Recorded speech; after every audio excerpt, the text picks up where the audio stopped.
Olá, sejam muito bem-vindos a mais um quadro do Aprendendo com o Executivo. Eu sou o Paul Barramondes, estrategista de carreiras e negócios, fundador da Growth Strategy, e junto comigo, Giovana Cajueiro Toffolo, que vai me ajudar a fazer mais um programa. Oi, Gi, tudo bem com você?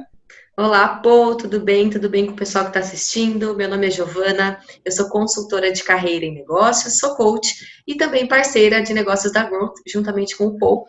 E hoje a gente vai trazer para vocês mais um pouquinho sobre aquele debate gostoso do episódio do Carreira Talk Show que foi ao ar recentemente, com o Zaquelo. A gente separou alguns insights para conversar aqui com vocês e obter também nos comentários a opinião de vocês e os insights que vocês tiveram e a gente não teve dessa vez. Com certeza. Tô ficando já triste porque tá acabando essa primeira temporada, mas a segunda temporada está chegando, muito melhor do que a primeira. Eu tenho certeza que, assim como eu e a Gi, né, que crescemos muito nessa primeira temporada, você também vai crescer muito na segunda temporada. Tá muito bacana. E o Zaquelo, um grande amigo, tenho um carinho muito especial por esse profissional, esse executivo, que tem mais história para contar que o Monteiro Lobato. Foi um bate-papo muito bacana, né, Gi? Foi mesmo. Que ele trouxe vários insights, principalmente por ele ser um especialista em gestão de crise, né? E uma das coisas que a gente menos sabe fazer, ou na verdade nós não aprendemos no curso de graduação, pelo menos eu não, né? É você gerir uma crise. Como se faz isso? E foi basicamente a linha, né? De tudo que ele contou. E ele mostrou, né? Como na trajetória de carreira dele isso foi sendo construído. Então vai ser um bate-papo muito bacana.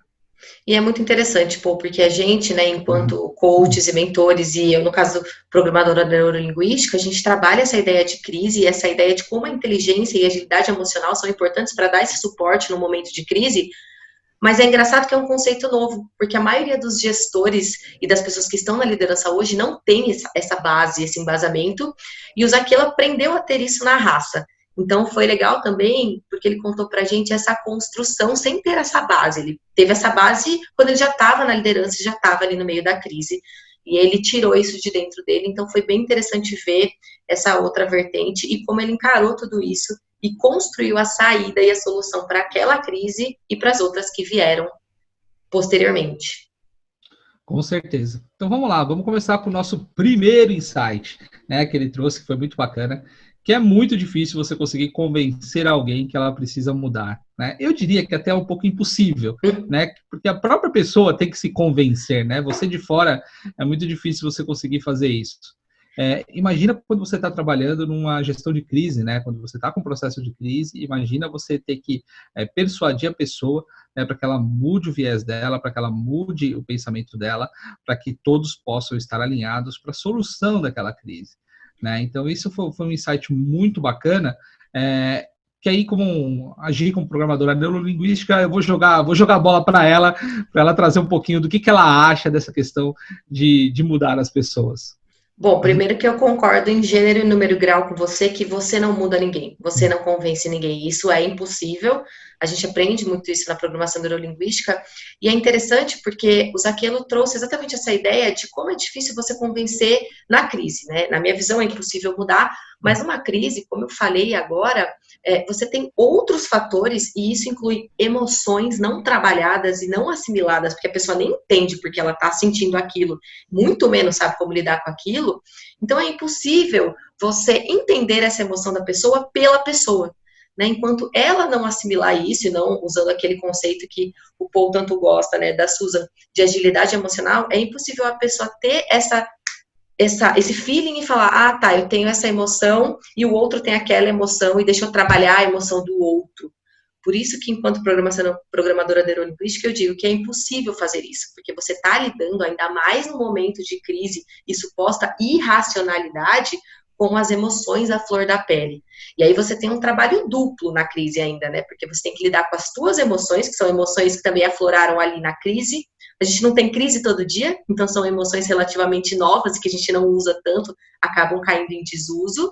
E você tem que lidar com todo esse turbilhão que você está passando só que pelo outro, que é uma ótica totalmente diferente de crenças, valores e um monte de fatores que influenciam que são diferentes. Então, eu concordo e eu até vou fazer uma nota de que eu não acho que é difícil, eu acho que é impossível você convencer o outro. Você pode argumentar para auxiliar o outro a mudar por ele mesmo, mas você convencer o outro, não tem como não. Eu também acho que é muito difícil, a não ser que essa pessoa gere um impacto muito grande na sua vida e ela decida por mudar. Mas o grande ponto que eu quero trazer reflexão, Gi, né, que eu peguei na entrevista dele, é o quanto muitas vezes as pessoas entram em conflito porque elas querem forçar uma mudança no outro, né, quando muitas vezes a mudança está nela, né, de tentar entender o viés do outro, o contexto do outro. Né? Então, eu acho que a partir daí que começam as discussões, as desavenças, essa parte das pessoas que não quererem se relacionar umas com as outras, justamente por conta disso, de você forçar uma coisa que não vai existir. Eu não vou conseguir mudar a pessoa. Ponto. Né? Agora, aí vocês devem estar se perguntando, mas o que eu posso fazer? Na verdade, você não vai mudar a pessoa, mas você pode colocar ela num contexto com todas as variáveis que você está enxergando, a ponto de que ela chegue na conclusão que você quer que ela chegue, o que você chegou. Isso também é muito difícil, mas é muito mais fácil do que você tentar transformar uma pessoa, mudar uma pessoa. Então, e a empatia, né? Como é que eu coloco a pessoa no estado de vestir os meus sapatos, mas ela tem do meu pé, né? Porque é muito engraçado, a gente fala de empatia, né? Assim, vista o sapato do outro. Tá bom, o sapato do outro é 35, mas não você serve. calça 38. Não vai servir, né? Agora, eu vou te dar os meus pés, vista os meus sapatos, aí é uma outra história. E aí mudou as variáveis. Eu acho que é esse o processo que a liderança precisa entender, que as pessoas precisam entender. Já que eu não consigo mudar, peraí, deixa eu colocar ela numa condição para ela entender todas as variáveis, entender o meu ponto de vista a partir dos meus sapatos, talvez ela consiga chegar na mesma conclusão que eu, e aí você sai de um processo de conflito na mudança para um processo de co-construção de uma solução que é fundamental num processo de crise. E aí, até fazendo esse link com o que eu falei anteriormente, o contrário também é muito necessário. A forma mais próxima de você entender essas emoções que eu falei do outro é você ter a humildade de se colocar no contexto do outro. E não é todo mundo que consegue fazer isso, na realidade, muito poucas pessoas conseguem. Então, da mesma forma que você precisa trazer o outro para dentro desse contexto para tentar aí, usando essa palavra que o pessoal da programação neurolinguística odeia, mas é a palavra que a gente tem, para tentar aí fazer com que o outro mude de opinião, você também precisa ter essa humildade para se colocar e entender como que o outro está enxergando aquilo. Quais são as ferramentas que o outro tem naquele contexto, naquele panorama, para ter a opinião que ele tem. E é um desafio, por isso que ser líder não é para qualquer um e não é todo mundo que tem sucesso nessa empreitada. Com certeza. E junto com isso eu vou conectar com o insight de número 2, né, que é a definição de crise, né, no negócio ou na sua carreira, né, e que muitas vezes as pessoas confundem isso, achando que um simples atraso de um projeto, um simples percalço, né, é um processo de crise. E, na verdade, não, você simplesmente não previu algumas coisas. Uma crise é quando algo que está além das forças da empresa acontece, né, que foi o exemplo que ele deu na entrevista. Né, algo que realmente, assim, por mais que você tentasse prever, é algo que está totalmente fora da sua gestão, por exemplo, como o Covid. O Covid, sim, é uma crise. Ele veio de uma forma em que ninguém previa que o Covid ia acontecer. Então, nós estamos num processo de crise. Outras situações podem ser consideradas apenas como situações adversas dentro de um processo natural que pode ser previsto. Então, é muito interessante, né? Porque às vezes você quer implementar um processo de gestão de crise, um comitê de crise, como ele comentou na entrevista, para um processo que não faz o menor sentido. Né? Então, assim, as pessoas precisam ressignificar a palavra crise para que possam entender que percalços diminuem a pressão, né? Porque você não entende isso como uma crise, você tem uma pressão muito menor, você consegue trabalhar de uma forma mais adequada, e numa crise não. Uma crise envolve múltiplas competências, exige diversidade, pessoas pensando fora da caixa, pessoas com vieses diferentes, porque imagina se você colocar todo mundo pensando igual numa sala para gerir uma crise, não vai sair absolutamente nada dali. Né? Então, é muito interessante essa visão que ele trouxe de trazer o que é a crise, o que não é. Eu gostei muito desse insight. Eu achei legal também porque ele deu essa ideia de que a crise ela vai parar o seu negócio. Então, a crise ela vai exigir uma reinvenção. Né? Você não vai precisar da diversidade porque está na moda, porque é bonitinho, porque é legal. você vai precisar, porque se você não fizer, o teu negócio vai quebrar, né? Que é o que a gente tem visto hoje com o Covid. É uma crise, efetivamente, sim, as pessoas estão quebrando, os negócios estão parados, estão fechados, né? E isso exige uma reinvenção, exige uma mudança de pensamento, exige uma abertura de potencial ali para as pessoas enxergarem novas ideias, oportunidades e negócios e maneiras de trabalhar. E se isso não for feito, o negócio para. Então, é preciso ter essa diferenciação até para saber como lidar, já conectando aí com o insight de número 3, como lidar de uma forma calma e racional dentro do processo de crise, porque é um conceito que todo mundo sabe, teve uma crise, é preciso ter calma, mas agora aplica isso para você ver. Quando você precisa aplicar, a figura muda completamente. Exatamente. E nesse site número 3 eu achei perfeito, porque é necessário manter a calma, e é muito difícil, porque você está lidando com algo que está fora do seu controle, né? E aí é onde entra a necessidade, e que, no meu ver, anda em falta no mercado, de um líder, alguém que inspire. E líder, eu não estou dizendo que é o número 1 da empresa, eu não estou dizendo que é um chefe, eu estou dizendo uma pessoa que tome a frente e saiba colocar todas essas mentes para funcionar em prol de solucionar essa crise. Esse é o grande ponto, né? Que as pessoas acham que um líder... Eu conheço líderes que não têm cargo de gestão, mas que arrebatam muitas pessoas, e tem muitas situações em que ele se coloca à frente, e tem pessoas que se baseiam na confiança e até se acalmam com essa pessoa que não tem um cargo de chefia, né? Então, é difícil manter a calma? Mas se você tem uma pessoa pela qual ela consegue te transmitir essa calma e consegue colocar todo mundo num processo de reflexão para resolver essa crise, muda o jogo. E essa transmissão de calma, ela vem de várias formas. E a comunicação e a linguagem, na minha visão pessoal, é a principal delas. Então, não é exatamente isso que você disse, não precisa necessariamente ser o primeiro homem ou a primeira mulher da empresa, né? Mas o líder que teve essa liderança construída por N fatores ao longo da sua trajetória profissional e pessoal. Né? Então, eu também já passei por momentos em que emergiram lideranças de pessoas que eu nunca imaginei. De pessoas que eu falei, nossa, olha só. E aí, quando você analisa contextualmente o contexto dessa pessoa, você entende o porquê que aquilo emergiu naquele momento e o porquê que aquilo funcionou tão bem. Então, é muito legal isso, porque no caso dele, né, eu até brinquei aqui antes de começar a gravar, eu falei pro povo, poxa, o Zaqueu é uma pessoa, né, extremamente técnica, de processos, e ele tem esse estilo de liderança, que é um estilo de liderança que, para mim, na minha visão pessoal, se vincula com essa ideia de calma, vamos parar, pensar e estruturar como nós vamos sair dessa. E ele comprovou que isso é uma verdade, porque ele saiu dessa de outras crises com uma sutileza e sem danos graves, né? Agora eu vou fazer uma conexão muito louca do terceiro para o quarto insight. Tá, tô preparada. E se não tem um líder, o que eu faço? Simples, torne-se o líder. Como? Mentalidade focada em processos. Toda essa parte de gestão de crise, né, essa liderança daquilo, eu percebi que veio dessa questão de ter trabalhado muito tempo em auditoria, que te dá uma visão holística da empresa, né, de processos, de você estar interagindo, você vai interagir com muitos líderes. Então, eu vi que isso veio dele daí. Né? Então, o primeiro ponto, autoconhecimento, mentalidade focada em processo para que você se torne o líder. E aí sim você passa a fazer a transformação da crise em um processo de aprendizagem, né? E é claro, depois você vai ter todas as ferramentas para você evitar com que isso ocorra novamente, né? Porque isso não pode ocorrer novamente, né? Porque você não para o seu negócio e você não pode viver em risco. Mas se você não tem um líder com quem seguir dentro da sua corporação, se torne o líder. Tá? O mundo carece de líderes, né? Então foque em ser o líder de si mesmo, como o Han Charan fala no Pipeline de Liderança, né? É um livro que depois vocês vão ver um pouquinho mais para frente, em alguns episódios já trouxeram ele.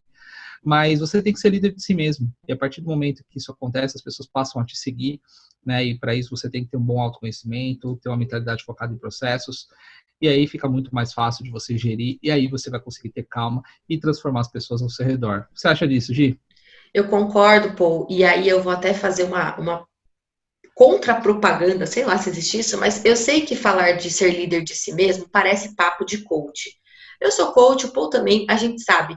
Mas a verdade é que o ser líder de si mesmo transparece confiança e credibilidade. E um líder bom, efetivamente, ele precisa transparecer confiança e credibilidade para que as pessoas o sigam, sem ele precisar forçar isso. E eu achei legal, eu já vou puxar aqui o insight de número 5, porque o Zaquelo, ele até ensinou isso, ele falou, ok, então você vai se tornar o líder de si mesmo, e no caso o líder emergente naquele momento de crise, que é um líder necessário, e aí você vai focar em processos e aprender com essa crise. E ele ensina isso, ele fala assim, como que a gente vai focar em processo? Você vai dimensionar a crise.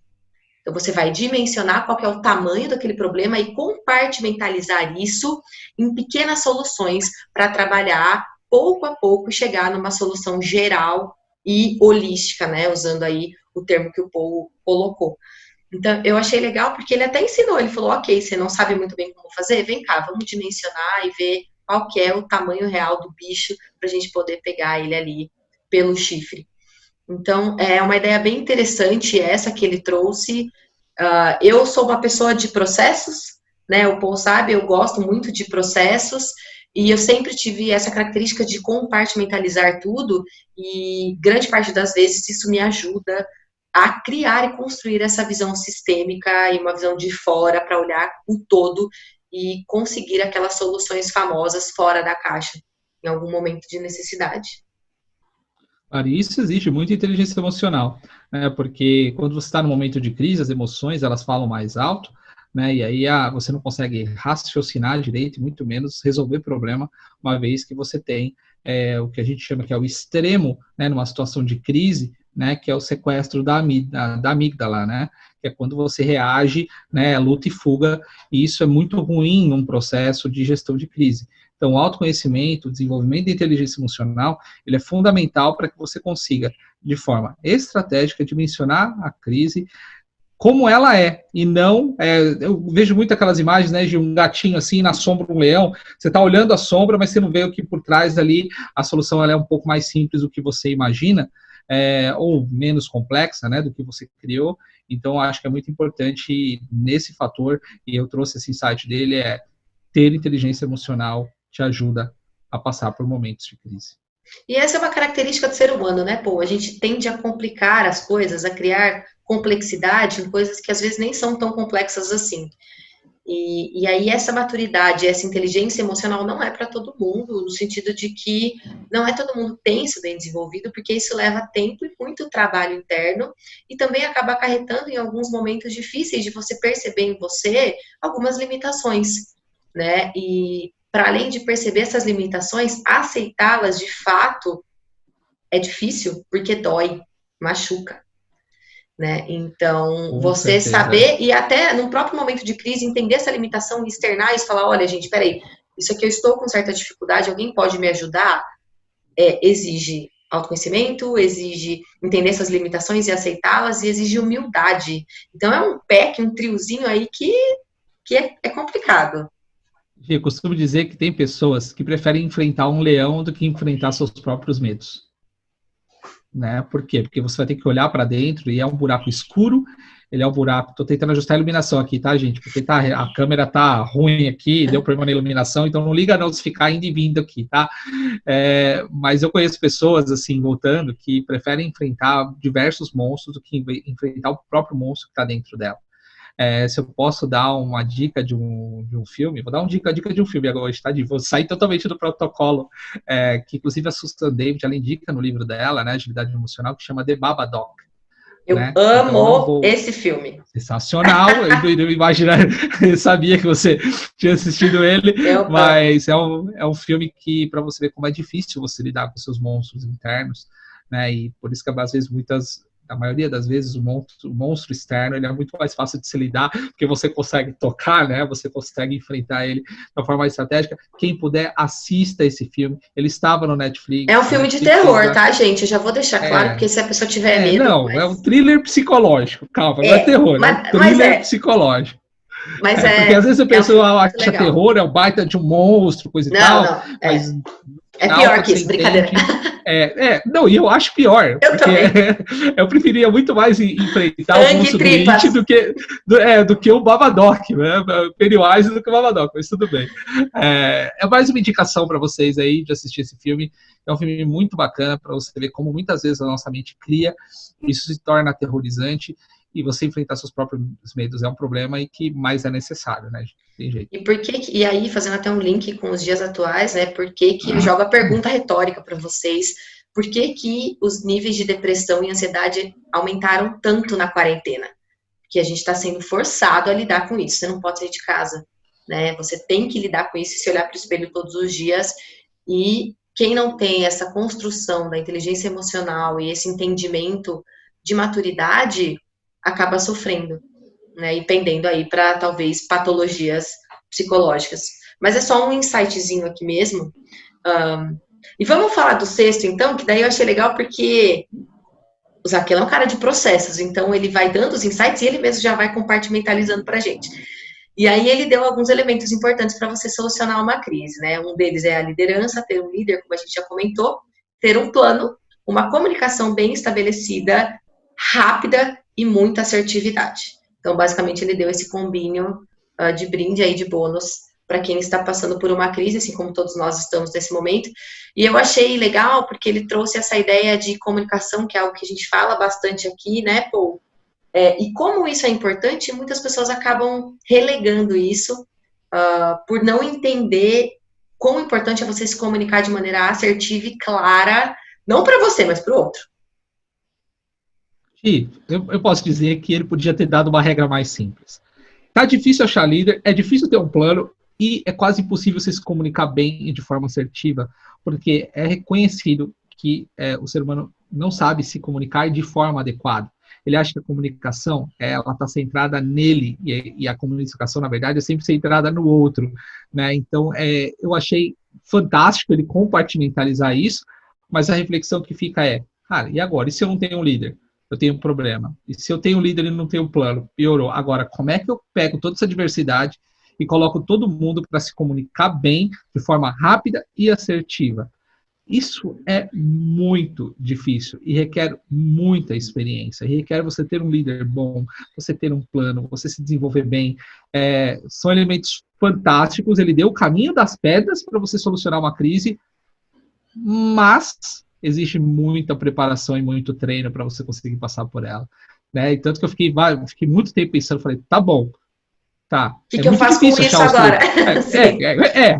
Como é que eu me comunico bem de forma rápida, assertiva? Onde eu encontro o líder e como é que eu elaboro um plano? Né? Realmente é um roteiro, um scriptzinho, né? Uma receita de bolo, mas de muito difícil execução e requer muito treino, muito preparo. E não é por isso que nós criamos o Clube dos Profissionais de Alta Performance, fazendo um jabá aqui, tá, gente? A gente ensina você a desenvolver todas essas competências aí, comunicação, ter um plano. E vou fugir de script de novo, vamos dar um brinde, vamos liberar a live de comunicação para vocês aqui, tá? Sim, é uma Então, live que vou liberar. a gente explica Exato. essa ideia, né, de que eu tenho até uma coisa assim, que eu sempre fui criada com aquela ideia assim, de faça pelos outros o que você gostaria que fizessem por você. E um dia eu fui num evento, inclusive foi um evento do Tony Robbins, e ele falou essa frase, e ele disse assim, essa frase é a maior besteira que eu já ouvi na minha vida. E eu fiquei com aquilo, falei, gente, o homem é louco, né? Meu ídolo é um louco. Só que depois que eu fui entender que, na verdade, aquilo que você quer para você não é o que o outro quer para ele. E isso se aplica tanto quando a gente está falando de comunicação, porque às vezes a gente se comunica, que é o que a gente fala nessa live que nós vamos liberar aí, a gente se comunica de uma maneira que para a gente é palatável. Mas será que isso é palatável para o outro? Hoje, pessoal, 70% dos problemas internos dentro de uma corporação são provindos de comunicação, de falhas de comunicação, de falhas de interpretação. Então, por que será que isso acontece, fazendo essa reflexão? Será que as pessoas não estão se comunicando para elas, no entendimento delas, esquecendo que o entendimento do outro é diferente?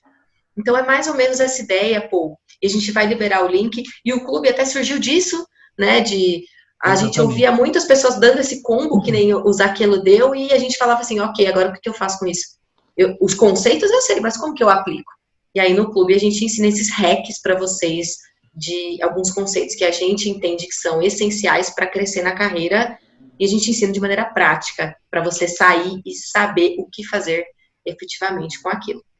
Exatamente. Então, além do presente, que a Folha resume com esses insights, você vai ter acesso à live completa, a live 3, se eu não me engano, é a live 3, né, Gi? A gente Acho já tá que em tantas lives. foi A no número começo. 3 é como me comunicar melhor com os meus gestores, com os meus pares, com os colegas, com os clientes. Vocês vão gostar. Assistiram a live, deixa seu comentário pra gente. E é isso, a gente vai estimulando a gente a cada vez mais trazer outros conteúdos para vocês. Sensacional. Então, já demos um presente bônus, né, Gi? Tô fugindo todo o script hoje, tá, Gi? Tem problema, eu Egito, adoro. você vai me matar quando a gente terminar aqui. Uma pessoa de processos, entendeu? Mas tudo bem. Vamos que vamos. Exatamente. Agora vamos para o 7º insight, que eu achei a cereja do bolo. Uso até hoje na minha vida. Eu não sei porquê, mas recentemente eu tô ouvindo muita gente falar isso. Acho que é um sinal também para eu começar a virar esse meu mantra, entendeu? Porque, Virou olha... meu mantra. Falei, eu vou tatuar isso. Né? Eu vou tatuar. Opa, eu te levo. Eu não gosto, eu não tenho coragem de me tatuar, mas essa é uma frase que eu falo assim, poxa, eu preciso tatuar isso de alguma forma, que é, espere melhor e se planeje para o pior. Quando ele falou isso, eu acho que eu fiquei uns 2 dias ali pensando, falei assim, realmente, né? A gente sempre se planeja para o melhor, espera o melhor, e quando não acontece, a gente se frustra. Quando a gente planeja o pior, todo mundo fala que a gente é pessimista. Quando algo bom acontece, você acha que é a casa do destino, é mero algo que aconteceu. E não, quando eu achei isso um alinhamento de expectativa, Gi, fantástico, né? Você espera o melhor, se planeja para o pior, o que acontecer aqui no meio, você tá no lucro. O que você acha disso? Eu acho engraçado isso, Pô, porque as pessoas tendem a realizar uma confusão entre esse alinhamento de expectativa, vou me apropriar dessa expressão que eu gostei bastante, e o pessimismo. Né? Então, muita gente encara essa frase, né, do Zaquelo de espere melhor, se planeje para o pior, como pessimista. Nossa, mas vai se planejar para o pior? E não, na verdade é o contrário. Né? Eu me estruturar para esperar, se tudo der errado, eu ainda consigo tirar um aprendizado disso. E isso não é pessimismo. Então, tomar cuidado para não fazer essa confusão, porque isso, na realidade, é um alinhamento de expectativa. É exatamente o que você falou. Se der tudo certo, que ótimo. Se não der, tá tudo bem. E o que vier nesse inteirinho é lucro. E isso também, na minha visão, é um atributo da própria inteligência emocional, de você conseguir fazer esse alinhamento sem se permitir frustrar-se demais e nem esperar aquém daquilo que realmente pode acontecer. Com certeza, com certeza. E aí vamos para o último insight. Eu adoro fazer esse quadro, pena que ele passa tão rápido, que é sobre liderança, né, Gi? E aí é muito difícil falar de liderança, né? Porque tem se falado tanto, mas eu nunca vi tantos falar de liderança e ver tantos poucos líderes por aí, né? Então não sei se vale a pena falar, né? Como é que isso tem funcionado, né? Mas ele trouxe uma reflexão muito importante. Nem sempre a essência prevalece. Quando ele falou isso, eu falei, poxa, interessante, né? Porque parece que ele pegou tudo que a gente estava falando e falou, não é nada disso. Foi um Tony Robbins, o Zaqueu foi um Tony Robbins na nossa vida nesse dia. E o mais interessante disso, Gi, é que realmente, muitas vezes, e eu como já fui líder de grandes corporações, tem um momento que você não pode, por determinações corporativas, colocar toda a sua essência na sua liderança, né? E aí você entra no conflito interno e isso frustra, e foi um dos motivos pela qual eu saí do mundo corporativo. Então, já dando meio que um spoiler. E quando ele trouxe isso, eu falei, cara, isso é verdade. Né? Porque muitas vezes você tem que seguir tantos guidelines, tantas orientações, que você não consegue colocar toda a sua essência, aquilo que você acredita como liderança. Na verdade, você tem que seguir o que a empresa espera de um líder para ela, e ela tem um modelo de competência para isso, e você tem que se ajustar a esse modelo. Essa distância acaba transformando você numa pessoa que não consegue colocar toda a sua essência no seu trabalho, né? Então, eu achei bem interessante, né? É legal porque essa pequena reflexão. A gente fala muito aqui de engajamento e de motivação, né, Paul? E a gente usa muito o propósito como o fio, né, que vai interligar isso. Exato, fio condutor, obrigada. E o Zaquelo fala assim, tudo bem, mas e quando você não consegue utilizar esse fio condutor unicamente? E aí ele vai trazer esse conceito de que a forma como você engaja importa, né? E aí, novamente, aplicando aquela mentalidade de processos dentro da liderança e como a forma de fazer as coisas pode sim ser um impulsionador de engajamento quando você não tem aí a possibilidade de colocar 100% um propósito ou uma essência sua particular. E é algo muito interessante porque a gente fala muito de propósito e a gente traz muito desse idealismo mesmo, né? De vamos viver alinhados com o nosso propósito, mas ele trouxe essa ideia e quando isso não é possível, full, quando eu não posso total colocar meu propósito, como que eu faço? Novamente, compartimentalizo e crio formas para engajar pessoas. Eu não sei se na empresa que você trabalhava você podia, né? Acho que não, mas como que você criou essas formas também para engajar? Porque não é simples, né? Até porque são propósitos, pessoas diferentes e distintas de você. Foi muito simples. Tinha muita coisa que eu não concordava, fato. Eu tinha que seguir um padrão de liderança que a empresa predeterminava. Eu percebi que isso não era fator para eu não engajar as pessoas, muito pelo contrário. E é exatamente o que ele traz, né? Então, assim, se você não consegue colocar a sua essência, mas você tem que manter a equipe engajada. Você é contratado para conduzir aquela equipe e manter aquela equipe engajada e motivada. Então, o que eu fazia? Né? Eu traduzia a missão, a visão da empresa e trazia isso para o propósito de carreira de cada um dos colaboradores. Como aquele propósito associado ao plano de carreira deles, né, isso dava um match. Então, eu não estava falando sobre mim, né? Então, assim, eu tentava buscar a melhor versão deles e que isso associado à visão da empresa, onde a empresa queria chegar, juntos, ambos iriam crescer. Tá? E o meu foco era trabalhar o plano de carreira de cada um deles para eu poder ajustar esse propósito e alinhar com o propósito da empresa. Porque, na verdade, o meu propósito ali pouco importava.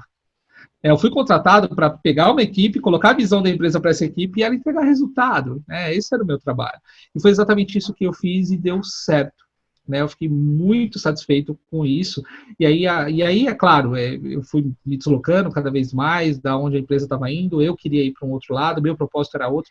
Eu acabei saindo da organização. Mas a equipe está lá, a equipe está engajada, a equipe está trabalhando, porque todos eles encontraram seu propósito dentro do seu plano de carreira, né? E isso ajuda muito no engajamento. Eu acho que não existe engajador, inventei essa palavra, um neologismo aqui agora, mas maior do que o tocante do propósito do outro, né? Quando o outro entende que ele está tendo ganhos com isso. E aí foi uma bela maneira de engajar, tanto que a equipe se mantém engajada até hoje, porque você vinculou o propósito da empresa com o delas. Então ficou inexorável, né? Algo que não se perde. Exatamente. Bom, vamos para a dica de livro então, Paul? Bom, aqui está totalmente conectado com tudo que nós falamos aqui, né, Gi? É isso mesmo, é um livro sobre liderança. Novamente, trazendo Exato. insights. Quando eu li esse livro por indicação dele, tá? Um livro fantástico, né? Que é Este Barco Também é Seu, do Michael Abrashoff. É um livro muito bacana, que não só os líderes têm que ler, como todas as pessoas têm que ler. Isso até dando uma conotação até com o que o país está vivendo, né? Eu costumo dizer o seguinte: independente do que aconteça, se eu estou dentro de um avião, eu posso gostar ou não do piloto, é ele que está com o manche na mão. Ou eu ajudo ele, ou vou ajudar o avião a cair. Né? Então eu tenho que assumir aquela situação independente do líder como minha. Né? Também é meu. A minha sobrevivência depende disso aqui. Né? E a gente vê esse país totalmente polarizado, criticando o líder. Também não gosto dele, não gosto da gestão dele, não gosto do jeito que ele é. Mas no final das contas, ele é o nosso líder. Se eu ficar criticando ele, é ele que está com o manche na mão. Ou eu ajudo esse país a crescer do meu jeito, né, da forma como eu acredito, independente se eu for criticar ele ou não. Por isso que eu acho que essa visão desse barco também é seu, porque, cara, eu tô dentro do barco, entendeu? Até fazendo um vínculo com isso que a gente comentou, é a forma, né? Ok, eu não concordo, mas como que eu posso ajudar? De que forma eu posso ajudar? E essa aplicação da forma faz a diferença, né? Seja você emergindo como um líder, sei lá, não conheço, né? Vocês estão assistindo, mas quem sabe é uma possibilidade. Então é bem interessante porque todo esse contexto que o Zaquelo trouxe, ele é tão aplicável com o que a gente vive hoje enquanto país, enquanto mundo de pandemia, E a gente pegar esse exemplo micro que ele deu e aplicar para o macro que a gente está vivenciando hoje é importante para ampliar a nossa mente e criar formas de lidar com tudo isso e, para além, ajudar o problema a ser minimizado ou solucionado, enfim. Com certeza. É isso que eu acredito, né? Esse livro traz justamente isso, ele te dá o ownership, né? De você estar ali e falar assim, cara, isso aqui também é seu. Não fica esperando que outra pessoa faça aquilo que você quer que ela faça. Cada um tem o seu papel, faça a sua parte para que esse barco consiga chegar no destino. Né? Então, esse livro é muito bacana, vale a leitura, e você vai trazer ele para os dias de hoje, assim, muita coisa dele. E agora vamos chegando no final, dica de carreira, que é uma baita de uma dica. Pois é, ele deu várias dicas, né? Mas eu gostei, então, o combo, né? O Zaquelo Combo, acho que eu vou chamar ele assim agora, porque traz em combos. Novamente, combos que é sabido, mas não aplicado por todos, infelizmente. Então, o que ele traz pra gente? Ele traz aqui alguns conceitos interessantes para você ser honesto, ser franco, tenha caráter, não ficar em cima do muro. É preciso se posicionar, tratar bem as pessoas e não cuidar só da parte técnica. Particularmente, essa parte de ficar em cima do muro, para mim, foi a que mais trouxe um impacto nesse momento, porque é algo que se vincula novamente com aquilo. Decida, torne-se o líder de você. Independente para que lado do muro você vai, escolha um lado. E fique firme nesse lado para gerar confiança e credibilidade, como a gente já trouxe aqui também em outro momento. Exatamente. Isso ele valida os 3 anteriores. Então, não ficar nesse cima do muro é você ser honesto com você, com os seus planos, ser franco, ter caráter. Se você está num barco que você não concorda, saia do barco, né? Não fique lá, né, atrapalhando ou fazendo esperando, né, uma mudança, esperando a coisa acontecer, entendeu? Então mude você. E eu vejo muitas pessoas dentro de organizações que não concordam, não querem estar ali, mas ainda estão ali porque não conseguem tomar uma decisão, se posicionar e falar assim, eu vou sair, eu vou fazer alguma coisa diferente. Só que sabe o que é o pior, Paul? Porque não tomar uma decisão é tomar uma decisão. Exato. E se você não tomar, isso é uma coisa até que você que me ensinou, se você não tomar uma decisão, vão tomar por você. E é provável que você não goste. Então, decida-se por você. Exatamente. Se prepare para isso, por isso desenvolva suas partes comportamentais, cuide bem das pessoas, trate bem as pessoas, e aí você vai ver que tudo isso vai acontecer de forma muito natural. Com certeza. E vocês já sabem, mas a gente vai falar novamente. Aqui embaixo tem presente, tem a folha resumo e presente duplo hoje, né, Pô? Também vai ter um linkzinho para vocês assistirem a nossa live sobre comunicação no clube dos profissionais de alta performance. Coloca o link do clube aqui embaixo também, né, para o pessoal conhecer. Pode deixar. A gente tem vários conteúdos. Então, são muitas lives, são horas, nem sei mais de quantas horas, eu já me perdi agora, a gente tem lá, mas é um material bem interessante. E para vocês conhecerem mais sobre isso, clica no link aqui embaixo.